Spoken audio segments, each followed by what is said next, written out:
এইরকম করে বলছো কেন আমাদের? আমরা তো ভয় পেয়ে যাচ্ছি। আমরাও তোমার মুক্তি চাই, তোমাকে মুক্তি দেবো বলেই আমরা এখানে এসেছি। তোমার মুক্তি হলে আমরা তবেই শান্তি পাবো।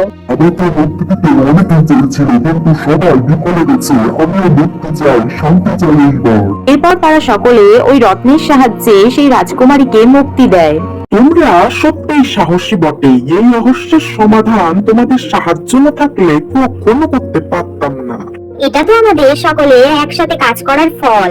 এখন আমি নিশ্চিত ভূতরা আর আসবে না এখানে। দেখেছিস তো, তোরা তো ভয় পাচ্ছিলিস, এখন তোদের সাহস বেড়ে গেছে তো। তারা সবাই ভূতবাড়ির বাইরে চলে এলো। দিনের আলো ফুটে গেছে চারিদিকে। রহস্যের সমাধান তো আমরা সকলে মিলে করলাম। এরপর গ্রামে গিয়ে সবাইকে বলবো ভূতবাড়ির রাজকুমারী মুক্তি পেয়েছে। ঠিক বলেছিস তুই। এরকম রহস্যে জড়িয়ে গেলে সাহস এবং একতা সবচেয়ে গুরুত্বপূর্ণ হয়।